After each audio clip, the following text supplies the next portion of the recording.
이 룻기는 은혜의 개념을 이 보아스를 통해서 우리에게 가르쳐주고 있어요. 우리는 은혜를 대박의 개념으로 이해할 때가 많아요. 그럼 대박과 은혜, 이건 공통점이 있긴 하지만 같은 개념은 아닙니다. 둘 다 엄청난 행운과 축복을 의미하죠. 그러나 대박은 한순간에 팔자를 고치는 그런 개념이라면 이 은혜는 좀 더 본질적인 변화를 의미해요. 예를 들면 보아스가 룻을 보고 한눈에 반해서 룻이 아침에는 걸어서 나갔지만 들어올 때는 꽃가마 타고 들어오는 그런 변화, 그런 게 대박의 개념이죠. 그러나 이게 대박은 값진 놀라운 선물의 초점에 맞춰져 있다면 은혜는 선물을 주는 존재에 초점이 맞춰져 있어요. 그래서 은혜는요, 돌봄이라는 이 말이 중요해요. 돌아봤다, 돌본다라는 말이 중요해요. 본문 11절에, 지난주 본문이죠, 11절에 그 룻이 이렇게 얘기하죠. 어찌하여 내게 은혜를 베푸시며 나를 돌아보시나이까 라고 말하죠. 오늘 본문 19절에도 이렇게 얘기해요. 나오미가 너를 돌아본 자에게 복이 있기를 원하노라 라고 얘기하는 거예요. 그러니까 롯은 돌봄을 받아서 행복한 거예요. 점심, 맛있는 점심 한 끼 얻어먹어서 행복한 게 아니라, 보리자루 가득 하나 채워갖고 돌아와서 행복한 게 아니라 돌봄을 받아서 기쁜 거예요. 여러분, 은혜는 값없이 주는 선물 맞습니다. 그러나 좀 더 정확히 말하면 우리를 향한 하나님의 돌보심 그 자체를 의미한다는 것을 알 수 있습니다. 그래서 은혜는요, 겉으로 봐서는 그렇게 많은 변화가 일어나는 것 같지 않아요. 그럼 내일 룻의 인생이 내일부터 보리이삭을 줍지 않아도 되는 인생으로 바뀐 게 아니잖아요. 내일 또 출근해야 돼요. 가서 다른 일을 해야 되는 게 아니라 똑같이 하루 종일 허리를 숙여서 이삭을 줍는 일을 여전히 해야 합니다. 하지만 어제와 오늘은 다르죠. 내면적으로 완전히 전적으로 바뀐 그런 변화들이 일어나요. 더 이상 천대와 외면을 받는 이방 여인이 아닙니다. 그냥 한 가난한 과부에 불과한 여인이 아닙니다. 이제 주인의 환대를 받는 그런 소중한 일꾼이 되고, 주인의 돌봄을 받는, 또 안전한 보호를 받는 한 식구가 되는 거예요. 여러분, 이런 변화들이 일어나는 것이 은혜라는 거죠. 이런 은혜가 저와 여러분 가운데 가득하길 주님 축복합니다. 또한 진짜 은혜 중에 은혜, 축복 중에 축복은 뭐냐면, 오늘 제목에도 있지만 고엘, 우리 기업 물을 자를 만나는 게 진짜 축복이에요. 그러니까 한두 번 큰 선물을 받고 그냥 어느 정도 친절을 받는 정도가 아니라 아예 나의 남편이 되어서 기업 물을 자가 되어서 나의 모든 명예와 실추된 명예와 이 어려운 삶을 다 회복시켜주는 그런 사람을 만나는 것이 가장 큰 축복이요, 은혜이죠. 룻은요, 오늘 드디어 보아스가 자기의 기업 물을 자라는 사실을 알게 됩니다. 듣게 됩니다. 깨닫게 됩니다. 여러분, 이것은요, 오늘 이 하루에 관한 이야기를 우리가 몇 주에 나눠서 보잖아요. 근데 이 하루에 있었던 모든 행복한 일보다 가장 행복한 일이에요. 보아스가 나의 기업 물을 자, 고엘이구나. 그런 그 고엘의 자격을 갖고, 의무를 갖고 있는 사람 중에 가장 유력한 사람이구나라는 것을 깨닫는 것은 하루에 있었던 모든 피로를 다 한숨에 날려보내는 그런 행복한 소식이에요. 저는 이런 행복한, 이런 놀라운 기쁨과 환희가 저와 여러분 가운데 임하기를 주의 이름으로 축복합니다. 우리 본문 18절 다시 한번 읽어보겠습니다. 18절 시작. 그것을 가지고 성읍에 들어가서 시어머니에게 그 주운 것을 보이고 그가 배불리 먹고 남긴 것을 내어 시어머니에게 드리매. 긴 하루가 끝납니다. 많은 일이 그 하루 중에 있었죠. 집을 나설 때만 해도 무엇을 해야 될지, 어디를 가야 할지 몰랐죠. 그러나 이제는요, 어서 내일이 왔으면 좋겠다라는 기대감으로, 행복한 기대감으로 가득한 룻이 되었어요. 염려를 안고 시작한 아침이었지만 기쁨을 안고 집에 돌아오는 저녁이 되었습니다. 빈손으로 시작한 하루였으나 지금은 한 에바의 보리 그리고 어머니를 복양할 맛있는 음식으로 가득한 손이 되었습니다. 많은 일들이 있었어요. 집에 오자 시어머니에게 그 보리자루를 보여드리고 그리고 음식을 차려 드립니다. 오늘 보아스와 함께 배부르게 먹고 남은 그 음식, 맛있는 음식을 어머니와 함께 나누죠. 나오미가 깜짝 놀랐을 거예요. 여러분, 그 외갓 그 이방 여인 과부인 이 며느리를 일터에 보내고 정처 없는 일터를 보내고 그 집에 앉았던 나오미가 편하게 있었겠습니까? 이런저런 고민을 했겠죠. 혹여 가난한 여인이라고 천대받고 과부라고 괄시받는 건 아닐까? 이방 여인이라고 배척받는 것은 아닐까? 하루 종일 뙤약볕 아래서 허리를 숙여 이삭을 줘야 되는데 정말 힘들어서 쓰러지는 건 아닐까? 물은 제대로 챙겨 먹을까? 점심은 거르지 않고 먹을 수 있을까? 여러분, 그런데 돌아온 그 룻이 한 에바가 되는 그런 이 보리자루를 탁 보여주는데 얼마나 놀랐겠어요. 그리고 음식까지 싸워갖고 드리는데 얼마나 안심이 됐겠냐는 거예요. 뭔가 분명히 좋은 일, 뜻하지 않은 좋은 일을 만났었겠구나라는 생각을 했던 것이죠. 우리 본문 19절을 같이 읽겠습니다. 19절 시작. 시어머니가 그에게 이르되 오늘 어디서 주었느냐 어디서 일을 하였느냐 너를 돌본 자에게 복이 있기를 원하노라 하니 룻이 누구에게서 일했는지를 시어머니에게 알게 하여 이르되 오늘 일하게 한 사람의 이름은 보아스니이다 하는지라. 시어머니 나오미가 묻죠. 오늘 어디서 일했느냐 도대체. 어디서 주었느냐. 너를 돌본 자가 돌본 자가 복이 있기를 원한다. 무슨 말이에요? 내가 상상도 못할 일을, 그러니까 일상적으로 일어나지 않는 놀라운 일들이 있었구나. 누가 과연 너를 돌봤냐? 이런 얘기죠. 룻이 그 질문을 받고 자초지종을 하나씩 얘기합니다. 오늘 일할 수 있게 한 사람은 보아스고요. 또 그 나중에 얘기하죠. 그가 추수 끝날 때까지 자기와 함께 자기 일하는 사람들과 함께 여기에 머무르고 일하라고 말했어요. 이런 얘기를 다 하나하나 얘기를 합니다. 그리고 우리는 이 룻의 행동에 주목할 필요가 있어요. 룻은요, 아침에 나갈 때도 어머니에게 오늘 어디로 갈 건지 뭘 할 건지 소상히 말씀드리고 가요. 여러분, 정처 없는 나가는 그 일하러 나가는 사람의 마음이 가볍겠습니까? 무겁겠습니까? 그 어머니를 홀어머니를 다 모셔야 되고 내가 그 모든 부양의 책임을 지고 나오라는 일하라는 모든 어떤 사람도 없는 그런 상황에서 나가는 게 쉽지 않았을 거예요. 그런데 그 아침에도 어머니에게 인사하고 그리고 소상히 어떻게 다녀오겠다고 말씀드리고 또 안심시켜드리고 갑니다. 그리고 또 돌아와서도 어머니에게 이 모든 얘기를 하나씩 말씀했다는 거예요. 여러분, 이게 굉장히 간단하고 단순한 행동인데 사실은 중요합니다. 왜냐하면 이 행동을 통해서 그가 진심으로 어머니를 공경한다는 것을 알 수 있기 때문에 그렇습니다. 저는 요즘 우리 아이들하고 한 가지 약속을 했어요. 뭐냐면 아침에 일어나면 첫 번째로 엄마 아빠한테 인사하기. 그리고 반드시 자기 전에 엄마 아빠한테 인사하기. 뭐 별거 아니죠. 근데 우리가 늘 어려서부터 어른들에게 들었던 말이고 우리가 그렇게 했죠. 근데 요즘엔 그렇게 잘 안 가르치죠. 한 번도 안 했다는 게 아니라 그렇게 하는 때도 있고 안 하는 때도 있고 은근히 슬쩍 지나가고 그럴 때가 많아요. 근데 그걸 우리가 습관처럼 매번 그런 태도를 기르자라는 마음으로 아이들하고 약속을 했어요.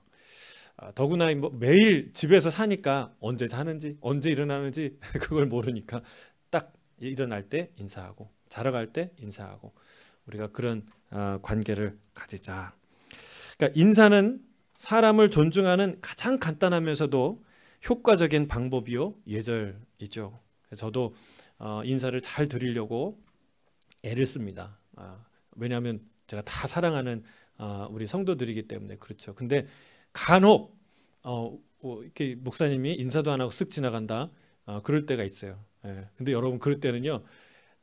일시에 여러분하고 인사를 나눌 때는요. 제가 다 인사를 드리기가 쉽지가 않아요. 그리고 뭐 딴 생각을 하거나 딴 일을 할 때 쓱 지나갈 때 있는데 그럼 모르죠. 제가 일부러 그런 게 아니지만 그런데 여러분 오해하지 마시고 우리가 제 마음에는 저희 아이들에도 그걸 가르쳐요. 우리가 서로 인사하고 서로 반가워하고 서로 들어갈 때 나갈 때 서로 이렇게 아는 척하고 얘기해주고 이게 사람 사는 집이고 그것을 통해서 우리가 존중과 사랑을 배워간다는 사실입니다.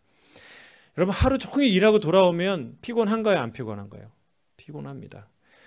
누구나 피곤해요. 조금이라도 더 빨리 쉬고 싶고 조금이라도 더 오래 쉬고 싶은 게 일 갔다 온 사람의 마음이에요. 하지만 여러분 룻이 얼마나 피곤했겠어요. 하루 종일 육체로 일한 거 아니에요. 그 무거운 보릿짐을 또 음식을 싸갖고 왔잖아요. 얼마나 피곤하겠습니까? 그런데 하루 종일 집에서 자신을 기다린 어머니를 위해서 저녁을 봉양하고 그리고 이야기 보따리를 풀기 시작합니다. 우리는 룻에게서 존중과 공경을 배우게 되는 것이죠. 룻은 나오미를 부담스럽게 귀찮게 또는 무시할 수 있는 상황이었어요. 하지만 이 룻이 이 축복받는 도구가 뭐냐? 나오미를 통해서 그렇게 소중히 여기는 작은 관계 하나를 통해서 여러분 놀라운 축복이 임합니다. 오늘 이 나오미를 통해서 이 봉양과 이 대화를 통해서 엄청난 소식을 룻이 듣게 돼요. 그날 많은 일이 있었던 하루였지만 그날 저녁에 식탁 대화는요. 그 모든 일과보다 더 중요한 시간이었어요. 보아스가 자기의 고엘이 된다는 기업물을 자 중에 유력한 자라는 사실을 알게 됐는데 여러분 이것은 굉장히 중요한 정보입니다. 이것을 알았기 때문에 이 사실 때문에 더 열심히 일할 수 있었고 이런 소망을 가졌기 때문에 그 보아스에게 가서 이 당신의 기업물을 의무를 이행해 주십시오라고 용감하게 요청할 수 있었고 그리고 이 룻기의 놀라운 이런 이야기들이 펼쳐질 수 있었다는 사실입니다. 여러분 이 작은 대화가 은혜의 통로가 돼요. 오히려 그 피곤함을 날려버릴 기대와 소망을 갖는 소중한 대화가 됩니다. 저는 이런 대화가 가득한 가정이 되길 주의 이름으로 축복합니다.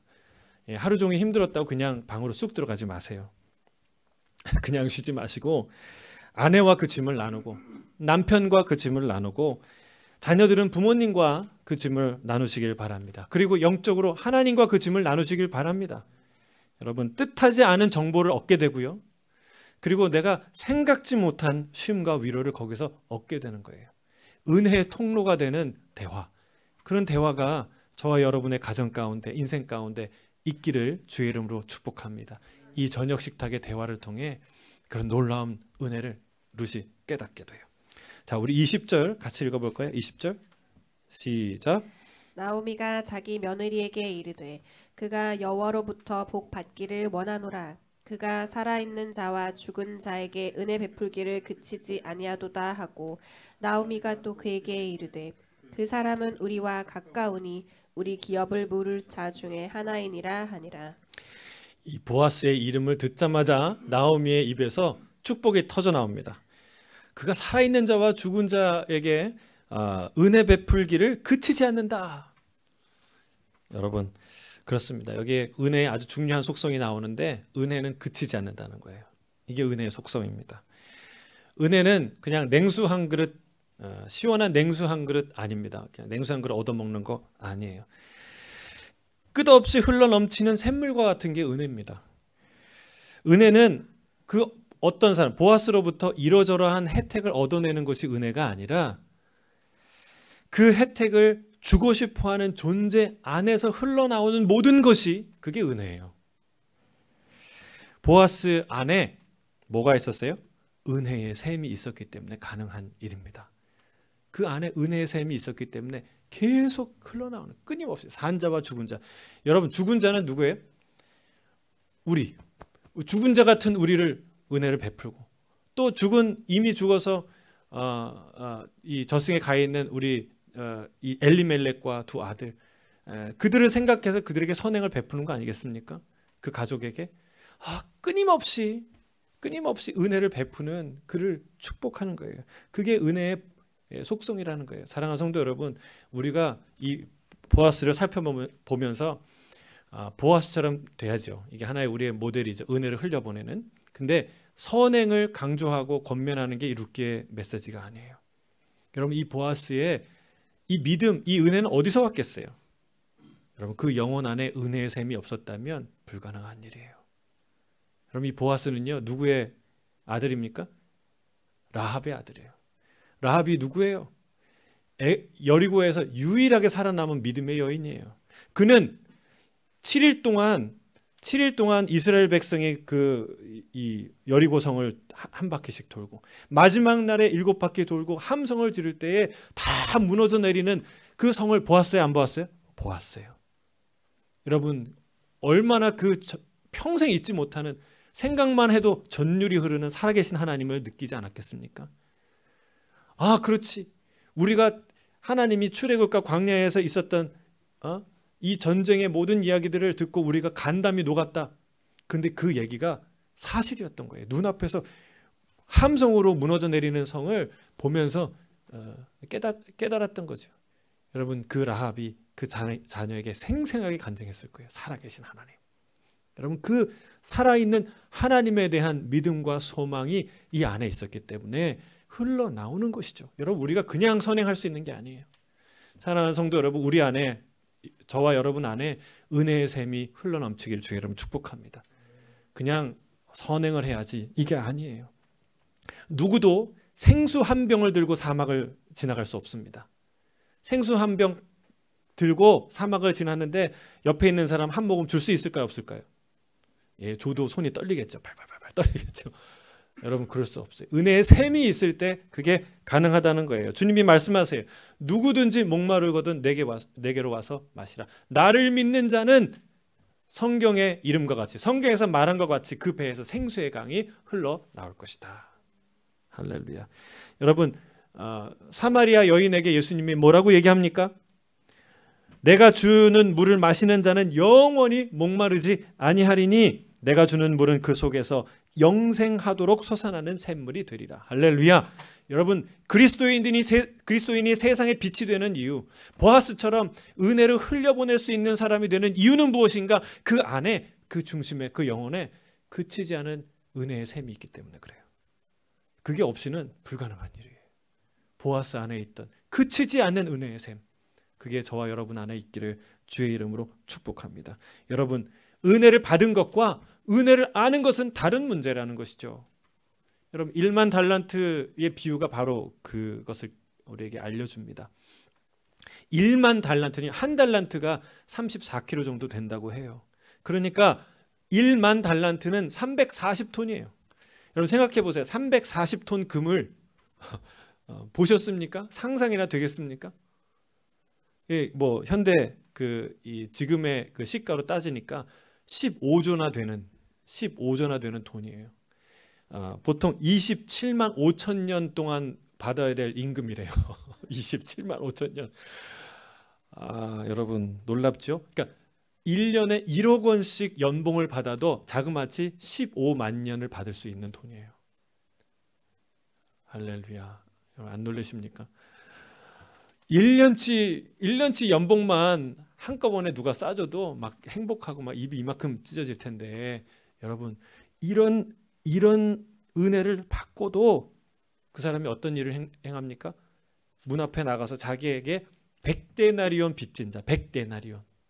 예. 그러니까 100데나리온이면은 그냥 한 3개월 정도 봉급이에요. 3개월 정도. 27만 5천 년의 임금을 받은, 탕감받은 그런 은혜 받은 자가 3개월치 봉급을 안 준 그 사람이 멱살을 잡고 시간을 좀 달라, 내가 갚을 테니 꼭 갚을 테니 달라고 하는 사람을요, 아니야, 너는 갚을 의향이 없는 것 같아. 그리고 자기 감옥에 쳐넣었다는 거예요. 사랑하는 성도 여러분, 이게 뭘 뜻합니까? 이건 비상식적인 행동이죠. 누가 그렇게 행동하겠습니까? 그런데 그렇게 살고 있다는 거예요. 우리가. 하나님이 우리에게 은혜 베푸시고 우리가 은혜 받았어요. 구원의 은혜는 27만 5천 년 동안 우리가 받아야 될 연봉을 한꺼번에 받은 거예요. 예, 그것 이상이죠. 그럼에도 불구하고 우리는 누구에게 삿대질하며 누구 멱살 잡고 삽니까? 100데나리온 빚진 사람 멱살 잡고 살지요. 하나님께 원망하며 살지요. 여러분, 은혜의 셈이 저와 여러분 안에 있기를 바랍니다. 은혜 받은 것과 은혜를 누리는 것은 다른 문제예요. 은혜를 깨닫는 것은 다른 문제예요. 여러분, 이스라엘은요 매번 우상 숭배를 하지 않습니까? 요즘 우리가 사사기를 묵상하는데, 근데 우상 숭배는요 계속 실패하는 그 우상 숭배는 하나의 현상이고 결과이지, 그 원인이 무엇입니까? 그 원인은요 하나님의 은혜를 잊어버리는 거예요. 하나님의 은혜를 잊고 감사하지 않는 데에서 그런 결과가 오는 거예요. 드보라가 승리하고 40년 동안 평화한 시간을 갖습니다. 근데 이 40년 동안 그 평화로운 시간은 누가 준 선물이에요? 무엇의 사인이에요? 하나님 임재와 은혜와 축복의 사인이죠. 근데 40년 동안 하나님이 축복하시는 그 가장 절정의 시간에 뭐해요? 다시 우상 숭배를 합니다. 왜 그랬을까요? 그들이 이 우상 숭배 때문에 뼈아픈 고통을 당합니다. 7년 동안 미디안의 손에 당하는데요. 정말 메뚜기 떼와 같은, 나중에 이제 기드온과 싸울 때 보면 아시겠지만 13만 5천 명이나 되는 어마어마한 사람들이, 군사들이 몰려와 갖고 매년 7년 동안 곡식을 추수할 때 뿌릴 때 와서요 초토화합니다. 그 북쪽부터 남쪽까지 싸그리 먹을 것을 남겨두지 아니하고 양도 뺏고 소도 빼앗고. 그러니까 이게 파괴적인 약탈이에요. 그냥 뭐 이렇게 주머니에 있는 거 얼마 뺏어가는 강도가 아니라 그 경제와 사회 시스템 자체를 무너뜨리는 파괴적인 약탈을 경험해서 성경은 그들이 산으로 도망가서 굴 속에서 살고 웅덩이를 파고 살고 그냥 돌로 집을 짓고 살았다고 얘기해요. 그러니까 그만큼 더 이상 피할 수 없는 그런 이 막다른 골목에 가서야 하나님을 찾는 거예요. 근데 하나님이 그들이 부르짖음을 듣고 하나님이 한 선지자를 보내요. 그때 하신 말씀이 중요해요. 하나님이 뭐라고 말씀하시냐면, 우리가 다 아는 말씀인데 중요한 말씀이에요. 내가 너희를 여기까지 인도했다. 내가 인도했다. 두 번째는 내가 애굽과 너희를 학대하는 모든 손에서 너희를 건져내었다. 그들과 누가 싸웠냐? 내가 싸웠다. 그리고 내가 이 땅을 너희에게 주었다. 이 땅을 너희에게 기업으로 주었다. 그런데 너희는 내 목소리를 청종하지 않고 그들의 신을 섬기고 말았구나 라고 말씀하세요. 여러분, 이 얘기의 핵심이 뭐예요? 은혜를 잊은 거예요. 은혜를. 여기까지 인도하신 하나님, 40년 동안이나 평화의 시간을 줬는데 그 절정의 순간에서 하나님을 잊어버린 그들의 어리석음을 말하고 있는 거예요. 하나님의 말씀도 잊어버렸죠. 그래서 우상숭배로 나아가게 되는 것입니다. 사랑하는 성도 여러분, 그들이 은혜를 깨달았다면, 은혜를 기억했다면 우상숭배로 나아갈 수 있었을까요? 아니죠. 그렇지 않죠. 하나님의 은혜에 감사하고 감격하고 예배하고 찬양하고 기뻐하는데 어떻게 우상숭배로 나갈 수 있겠어요? 그 은혜를 잊었기 때문에 우상숭배로 나갔다는 사실입니다. 하나님의 은혜를 깨닫게 되시길 주의 이름으로 축복합니다. 받은 은혜를 기억하고 감사하시기 바랍니다. 감사는 과거형으로 끝나서는 안 돼요. 과거 완료형으로 끝나서는 안 돼요. 범사에 감사하라고 성경은 말하고 있습니다. 감사는 언제나 현재형이 되어야 돼요. 왜요? 하나님의 은혜가 현재형이기 때문에. 여러분, 이렇게 좋은 호주에 와서 얼마나 감사해요, 그렇죠? 근데 감사한 적은 있지만 지금도 감사하고 사십니까? 여러분, 감사는 현재형이어야 돼요. 지금도 이 축복을 누리잖아요. 이 안전과 이 모든 이 번영들을 누리잖아요. 여러분, 룻과 나오미는요 자신들이 받은 은혜를 정확히 깨달았어요. 그리고 서로 나누었어요. 그리고 한 가지 더, 그 은혜를 준 사람을 축복했어요. 여러분, 우리 집에 저녁 식탁에도 이런 대화가 넘쳐나기를 주의 이름 축복합니다. 여러분, 부자라고 해서 은혜를 모른다? 가난한 사람이라고 은혜를 많이 안다? 그거 아니더라고요. 또 그 반대도 아닙니다. 세상엔 딱 두 종류의 사람이 있어요. 은혜를 아는 자와 은혜를 모르는 자가 있을 뿐입니다. 룻과 나오미는 자신이 어떤 은혜를 받았는지 명확하게 알고 서로 대화하고 서로 나누고 그리고 하나님 앞에 그를 축복하는 이 모습을 우리가 볼 수 있어요. 받은 은혜를 깨닫고 그리고 헤아리십니까? 그 은혜를 서로 누군가와 나누십니까? 꼭 나누세요. 그러니까 저희 그 오남성 말글학교 하는 훈련 중에 하나는요, 뭐 한글 학교니까 뭘 써야 되는데 매일 하루에 한 가지 내지 세 가지를 감사의 제목을 쓰는 훈련을 해요. 근데 이건 참 중요해요. 그러니까 처음에는 아이들이 불평하다가 나중에는 알게 돼요. 아, 감사할 조건이 참 많구나. 내가 뭔가를 볼 수 있다는 것, 걸어간다는 것. 이 저녁 오늘 반찬 하나하나를 오늘은 멸치볶음을 주셔서 감사합니다. 뭐 이런 감사들이 나오게 되는 거예요. 여러분, 더 나아가서 은혜 베푼 자를 축복하십니까? 하나님이 이런 축복을 기뻐하세요. 하나님이요, 가난한 자들이요, 이렇게 고마워서 그들이 하는 축복을 하나님이 다 들으세요. 그리고 그 축복대로 그에게 축복하십니다. 여러분, 이런 축복을 듣는 보아스가 부러운 거예요. 여러분, 어떤 저녁 식탁에서 제 이름을 거론하며 저에게 감사하고 저를 축복하는 그런 저녁 식탁이 있다면 저에게 복이 되는 거예요. 저는 우리 예수 따라가는 교회 성도들이 그런 대상이 되기를 주의 이름 축복합니다. 또 우리가 가난해서 도움을 받지만 아무것도 할 거 없어. 여러분, 할 게 없는 게, 할 수 있는 게 없는 게 아니라 축복할 수 있잖아요. 여러분, 감사할 수 있잖아요. 저녁 식탁에서 축복하세요. 오늘 나를 돕고 오늘 나에게 은혜 베푼 자를 축복하시길 바랍니다.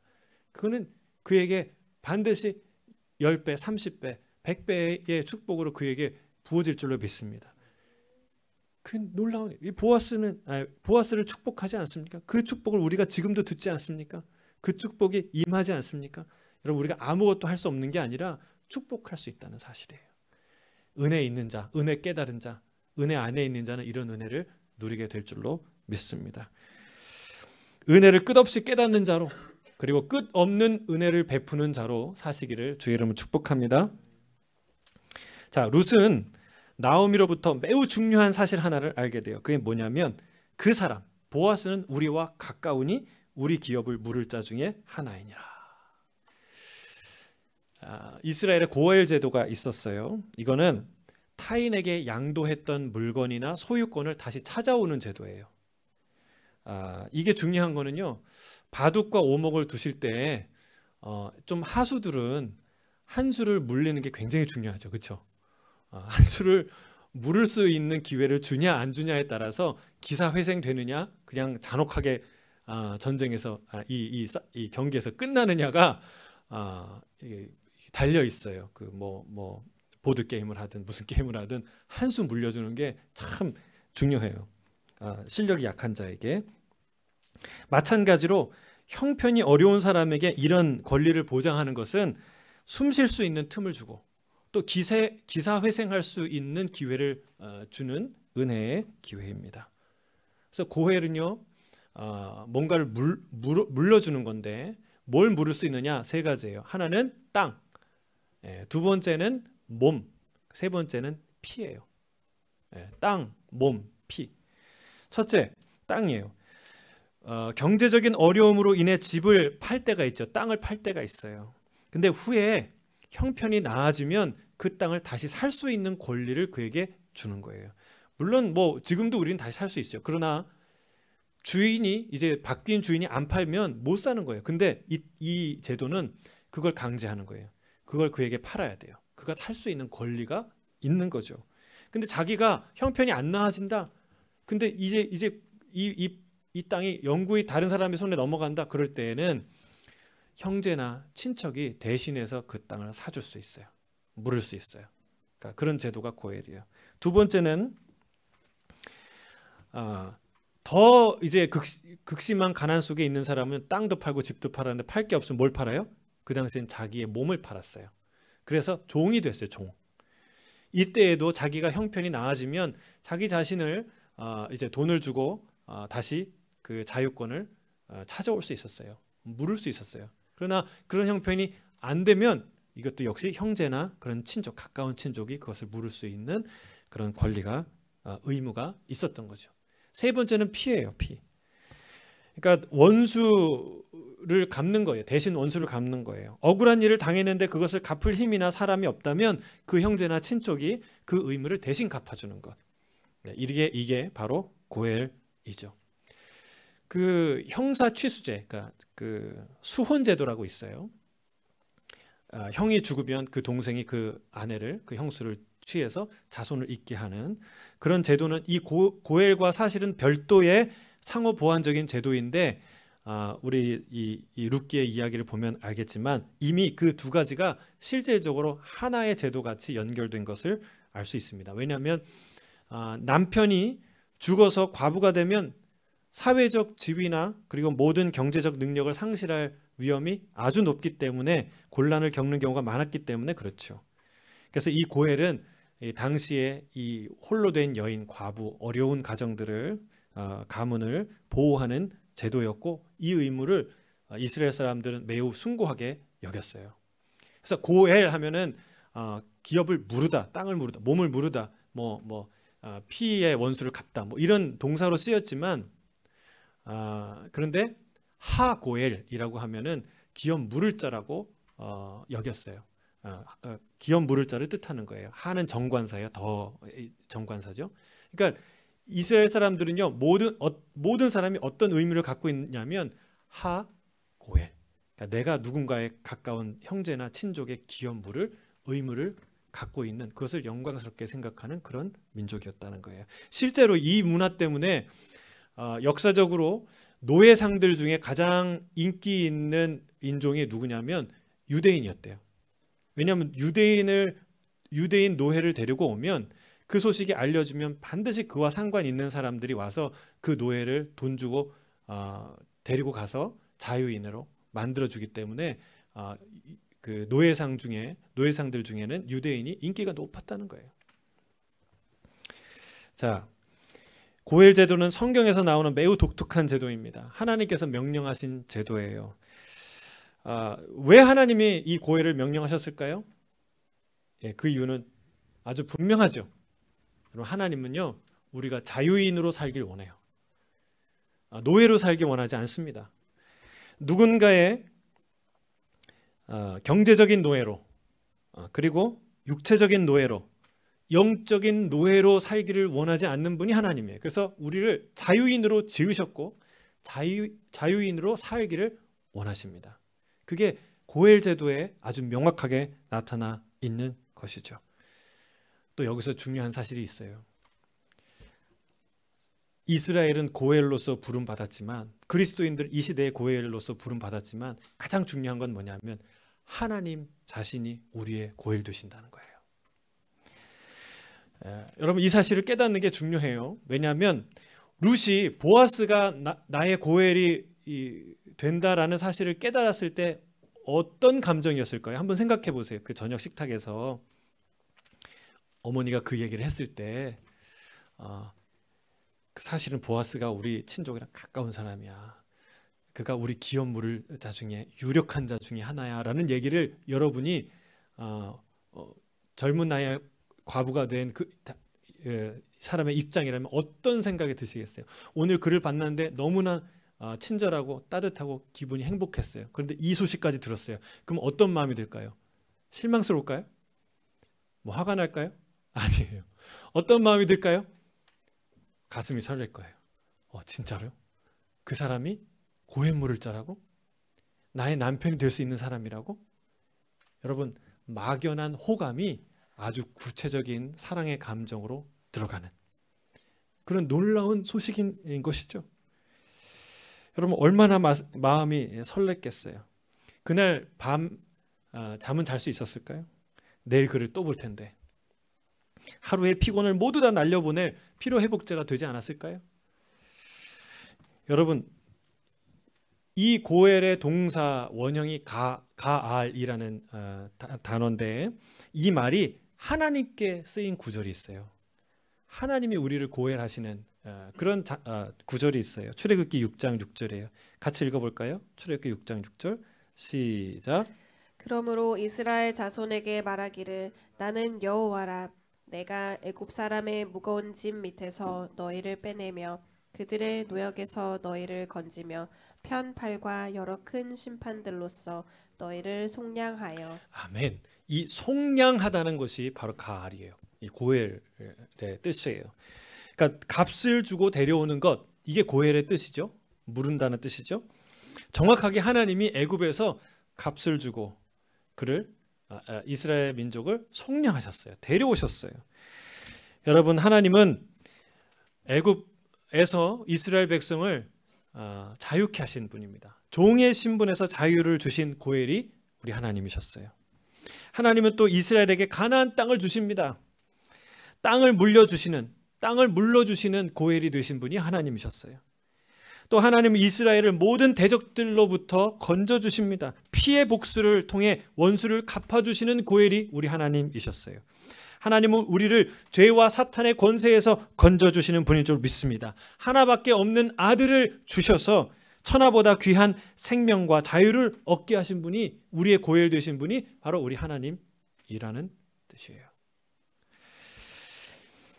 예수 그리스도는 우리의 고엘 되십니다. 잃어버린 내 땅, 내 몸, 그리고 내 원수를 다 갚아주실 분이 예수 그리스도이신 줄 믿습니다. 진정한 자유를 내게 돌려주실 영원한 신랑이 되시는 분이 바로 예수님이세요. 루시 보아스를 만나서 팔자를 고쳐서 참 부럽다 이렇게 생각하시는 분 많을 거예요. 그러나 여러분, 그 정도가 부럽다면 보아스와 비교할 수 없는 고엘이 된 예수 그리스도를 만나서 그분의 신랑이 되는 우리가 그렇게 된다는 것을 아는 사람은요, 기절해야 돼요. 기절.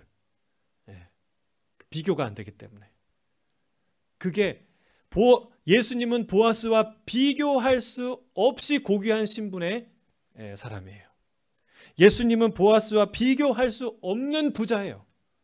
그리고 예수님은 보아스와 비교할 수 없이 따뜻한 사랑의 분이십니다.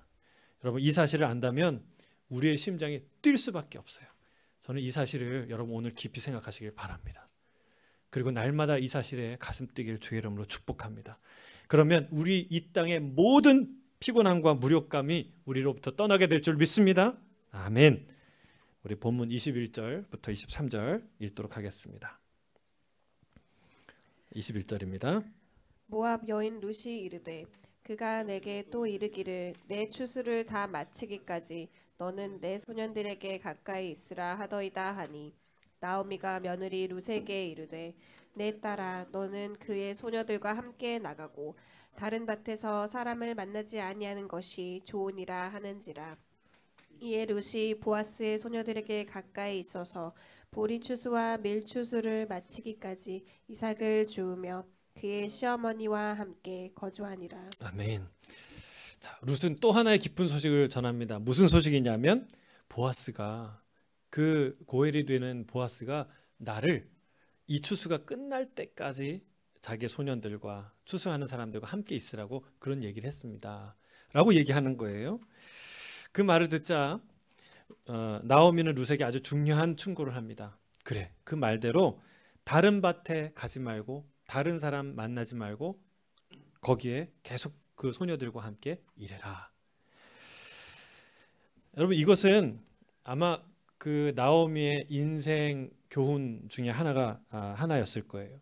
그는 베들레헴을 떠났죠. 하나님이 주신 기업인 베들레헴을 떠났어요. 더 좋은 기회를 찾아 떠났어요.